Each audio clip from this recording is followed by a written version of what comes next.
the Queen of Resilience, sits down with each incredible author featured in this highly anticipated anthology. In this captivating series, we delve into the depths of each author's chapter, exploring the hows and whys behind their desire to share their experiences with multiple sclerosis. Prepare to be inspired as these courageous souls recount their triumphs, their challenges, and the resilience that fuels their spirits. Welcome back, listeners, to Whispers of Resilience, our MS stories. Today I've got with me one of our great authors, Kim. How are you, Kim? Hey, Justine. Good, thanks. How are you? Yeah, good. Now, Kim only lives up the road from me, and we've known each other for quite some time. And I approached Kim if she'd like to be part of the anthology, and Kim said yes. So, Kim, what was the reasoning why you wanted to be part of the book? Thank you for approaching me. It was a really cool offer, and I'm so glad to take part. It's a great opportunity. Thank you. Thanks, Justine. Yeah. And why did you write your chapter? I love writing. So when you said it, I was like, oh, cool. Okay. Like I can always find things to write about. I sort of write a lot of poetry and songwriting and just write for the sake of writing's sake. Even lists and things that I try to locate and can't sometimes, like, because I have so many hundreds of things written.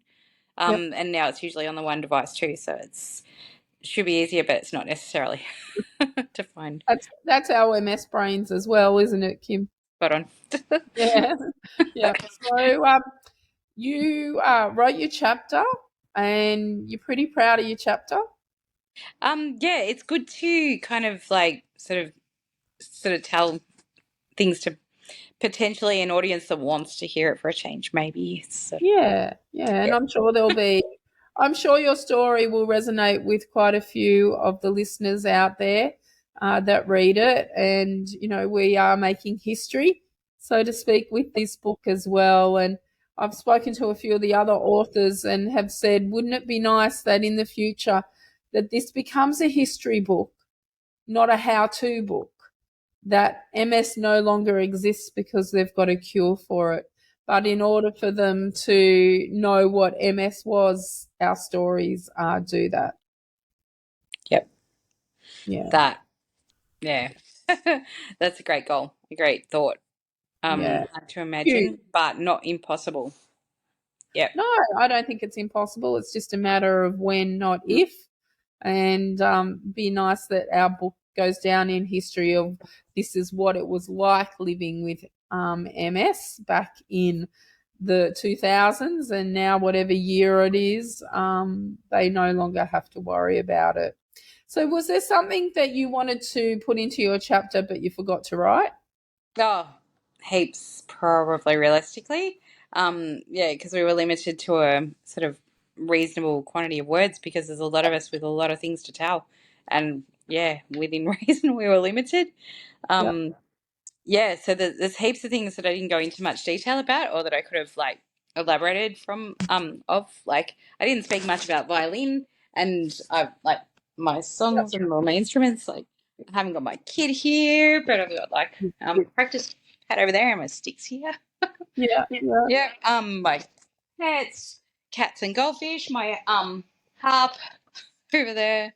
Lots of stuff going on.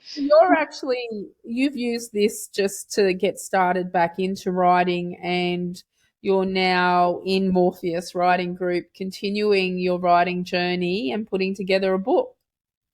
Yes. So that's exciting. You've got to be excited about that, Kim. Yeah. Yep. Really? So telling a memoir, writing, poetry, I think is in yours as well. Correct me if I'm wrong. There's some poetry, short stories. I've just been brainstorming like which topics, because I've got so much I could write about, so many things, and a lot based on truth, or like my own sort of like, based on true stories, and some like that I'd like to sort of like research a lot further that aren't necessarily things that I really would know firsthand, which is I'm covering the things I really know first, I think. And then like I'll look into other stuff other times. So it's going to be an exciting project that we're working on together, and you joining the writing group has been fantastic. We're our first month into it in July. Now this is, you're probably out there listening at the moment to this, people, and it's September. We did do a little bit of pre-planning in filming all of these a lot earlier so they could be edited and put out to the world on the month that we are launching Whispers of Resilience, which comprises 26 authors from around the country, and Kim being one of them. How long have you had MS for, Kim? I was diagnosed. I found out on my birthday in 2008. My son hadn't long been in the world, only a few Yep. months. I think I'd had it a lot longer, but I was officially diagnosed in in well, my diagnosis date was in April because like I've told a little bit more about it in the book.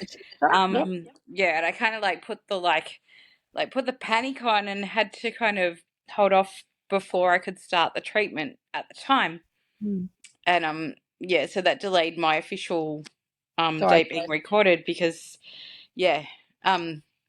But The it majority actually of us that have been diagnosed have either been living with it for a couple of years or if not, decades before, because it was all misdiagnosed, or you put down like the symptom to having a pinched nerve, or you've hurt your back, or you've pulled or strained a muscle or something like that before we're actually fully diagnosed with yes. it. Yeah. So, Kim, are you on any disease modifying therapies? At the moment, I've just finished coming off one. It had served its I'd kind of done my time with that it was Yep. as good as it got. I was studying its side effects instead of it being beneficial, which it possibly was for a while. It Yep. started kind of causing other things, and Yep. And I they went do straight to my that. GP. I went straight to my GP, and because I couldn't, I actually tried to contact my neurologist, who Yep. I think, like a lot of us, have the same neurologist, but in Geelong. Yep. And I had to contact his nurse, and she got onto him, and they said, yeah, it's fine, come off it. And through my GP, I'd gotten a prescription to get something to come off it, like that affected the stomach bug. It was quite an intense drug. It's actually it had some terrible results in clinical trials, but it has shown to have effect to be useful for some people with MS and other things that it may be What were you potentially on? too. What were you on, Kim? It's not allowed to be sold under its like market name anymore. It was banned in most countries, like black box warning. But it was or Beigio or Beigio or Abargio. Beigio. Abar- Abargio. Thank you. I can't get my mouth around the I word. was on it too, so that's why I know the name of it. So Yeah, one it's little pretty blip. nasty when it goes wrong, but it's meant to be effective for some people. Yeah, So and it does say.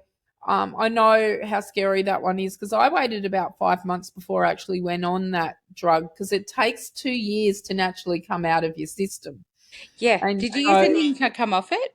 yeah, I used this chemical flush. Yep. Oh my God, talk about vomit. Had to drink it. Gross. Yeah, 3 times a Yeah. day. I won't tell you online. I'll wait until we get off and I tell you what I thought it tasted and smelt like. I'm just I'll like, probably agree. It was bad. yes, yes. Hmm. Terrible milky cream. Oh, yuck. Oh no, I don't know. Oh, Yeah, it was sort of like it looked it like was little glue. sachets. Sachets? Is it the Yeah, and same you thing? mix it up with water. Yeah, that's it. 3 times a day. Yeah, yuck. So what it actually did, listeners, was it binds to the drug in your small intestines and stops it from being reabsorbed back through into your system all the time. Yep. And it takes a good 3-4 weeks of you doing that chemical flush before it actually comes out. But yeah, I had some nasty side effects on that as well, Kim. So now you would be then in the wait zone waiting to go on to the next one. Yeah, I am. I still don't feel fully cleansed. Like I'm still having sort of like I'm still feeling like I need that little bit of Yep. time. Yeah, and I've got a lot else going on too, so I don't want to Yeah. make any impacting decisions while I'm sorting that out too. Yeah. Unless it changes that it's like something that's essential. I've had a couple of bouts of needing steroids lately for asthma related, not MS related things. Yep. So I take what I need to when I need to, obviously. But yeah, at the moment, until I can make an absolute, what's going to be the right decision, I'm off things for now. And that is a question there, you know, making the decision that's right for you, for no one else but for you. Mm. And, you know, these are very powerful drugs that they give us. They're not just like having a Panadol and going, okay, well, everything's going to be fixed now. That headache's going to gone. They're going to be gone. You do have to weigh up what the long-term, well, short-term and long-term effects of these drugs are going to do to your system and the side effects that they It's all. never a one size fits all with No, this, it's with not. those. I think I've been on 5 different ones. Yeah, 5 different ones. 4 or Yeah, 5. what have I had? I've had like two, an auto-inject and then an intramuscular and then So do you two, do beta-ferron, oh, Copaxone? no, beta ferron. I just had Avonex. Oh, is that the same name? Capax? Yep. No, they're And then different. oh, okay, and then no Capaxone, then Avonex, and then Gilenya. I get those names wrong sometimes. Yeah, Like confused in order. And then yeah, um, Aubagio. Orbaggio. Well, I Yeah. did Copaxone, Tysabri, Gilenya, and then Aubagio. Yep. Mine were. Did I say Gilenya? I had that. Yeah, Yep. yeah, Cool. Yep. yeah. And I haven't been on anything now in 5 years. So That's I cool. don't Are have you an doing all immune. right without at the moment at this Well, I time? don't have an immune system. So effectively, I've had HSCT, so what you go to Russia to have done. Oh, But wow. because I got cancer and went through chemo, it wiped out my B and T cells.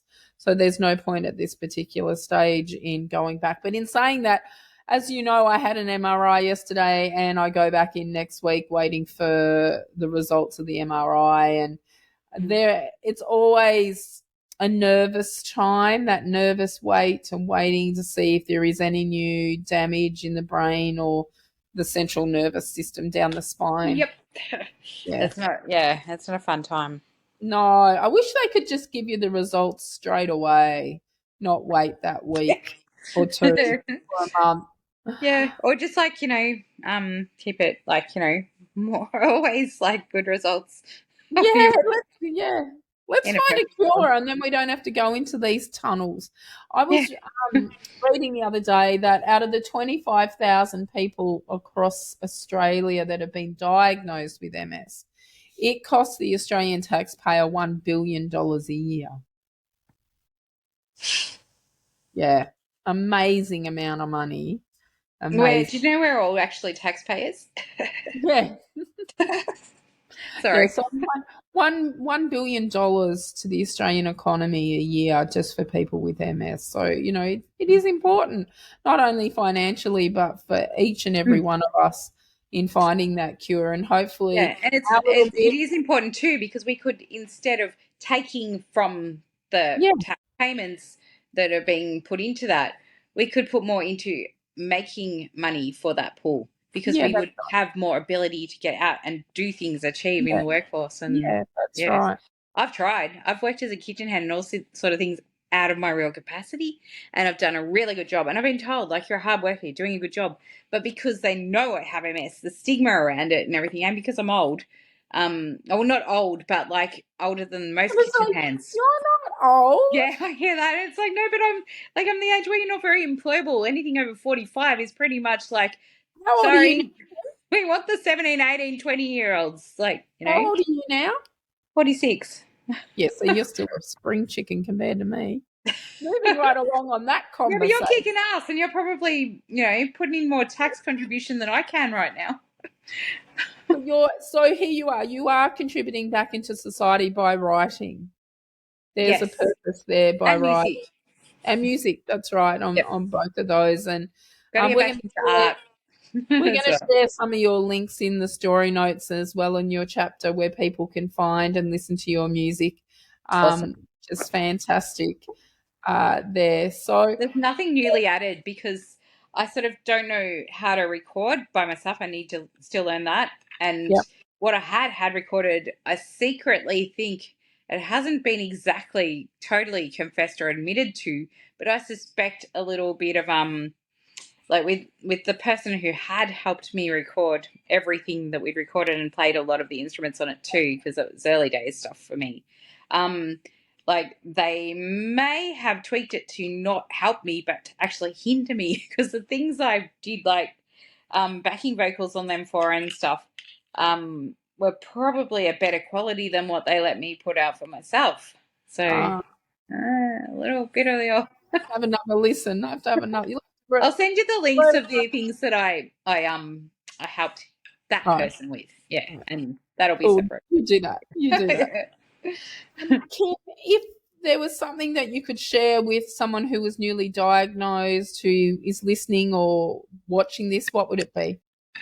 When you're going through the initial sort of having an answer, take it as, if you're possibly able to, as the start to it getting better.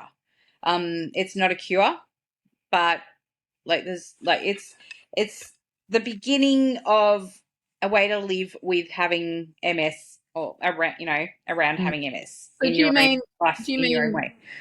Do you mean taking a disease-modifying therapy drug? Is that what you mean? If that's what's required, yes. Also, like, definitely being open to that, because we have, and also being very speculative about what you decide about that and which one you are best suited to. Yep. It's not a one size fits all for everyone and anyone. And some people work for some others. Just because you fail on one drug doesn't mean that there's not another one out there that's a better fit for you. Yes, that's exactly right. And at times, like us, there's times where it won't be, sort of required for periods if it's, between treatments or, various situations. But it is an important part of, the path and after being diagnosed with MS. Definitely. Would you also say that having a good relationship with your medical team is vital? Absolutely. Pretty much, sort of fairly essential, advisable, necessary evils. Usually if you get that good rapport happening, it's not even like bad anymore. It makes it a lot more pleasant. So yeah, it's beyond advisable. It's like absolutely favorable. Yep. Cool. Well, and I've found, like, with our neurologist and now, I don't know, I'm pretty sure we have the same one. We talked about it before, and with the nurse in his duty, they're fabulous, really good. And I think, like, from the start, has been great all the way through. Yeah, different. And that's the key. I mean, you really have to have a good rapport with all of your medical team. If you've got someone on your team that you clash with, or there's a clash of personality, or you don't trust them, then we can, in Australia, ask for someone else. Yeah, and we're within that given right too. Yeah. And with NDIS, if we're eligible to meet that criteria, it's the same there. We have the rights to, choice, and we have options, even though we might not want things, or we might want things, whatever's deemed reasonable and necessary. We have options and freedom of choice of who deals with us. We are letting them into our homes and things. So we really need that as, people living with disabilities, and we really need that, that trust. Feeling of being safe and trust. Yeah. And they deserve it back, and respect. And it goes two ways too, them to us to them. That's exactly right. Couldn't have said that better. Well, Kim, thank you very much for your time today in sharing a little bit about your life and your chapter. And by the time this comes out, everyone will have read everyone else's chapters, because all the Paul authors have not read each other's chapters yet. We've been holding off on that. It's only a couple of us that have read the whole book, and it's absolutely amazing, and we can't wait to share it. So if you do want to grab yourself, I can't wait to read everyone else. Oh, sorry, I'm too excited. No, that's okay. Go for it. Can't wait to read. Everyone else is like, I'm really excited about it. Yeah, with cool. what Vanessa's And been I'm through. excited as well for it to be coming out. And listeners, if you are out there wondering where you can get yourself a copy of the book, it can be bought through resiliencemindset.com.au or on all major download platforms that you can buy them from, Amazon, Barnes & Noble, and Kindle as well. So until next time, is there anything you want to part with, Kim? Uh, Buy the book. Stay awesome. Buy the book. Check us all out in what we do, and if we do anything creative or like, occupational wise or hobby wise, and find a cure. Find a cure, yeah, and wait for Kim's book to come out as well, which will be available through Morpheus Publishing there as well. So there'll be plenty to celebrate that day, won't there, Kim, when that one comes to fruition? Oh, yeah. Yeah, great. So, listeners, remember resiliencemindset.com.au, 25% of the sale of each book is going back to MS research to find us a cure. So until the next one, you all stay healthy. Are you ready to be inspired? Get ready for the book that will touch your heart and ignite your spirit. Whispers of Resilience, Personal Stories of Living with MS is now available for purchase. Have you ever wanted to peek into the lives of individuals who have triumphed over adversity? Look no further. This highly anticipated anthology brings together a group of exceptionally talented authors, all living with multiple sclerosis, who share their personal journeys with unyielding honesty and vulnerability. At www.resiliencemindset.com.au, you can now secure your copy of this remarkable book that captures the essence of resilience, hope, and the power of the human spirit. Dive into the stories that will captivate your imagination and open your heart to the triumphs and challenges faced by these courageous individuals. With each turn of the page, you'll witness the unbreakable spirit of these authors, as they navigate the unpredictable terrain of MS. Their words will inspire you, uplift you, and remind you of the incredible strength that lies within. Visit www.resiliencemindset.com.au now and embark on a transformative journey through the pages of Whispers of Resilience. Get your copy today.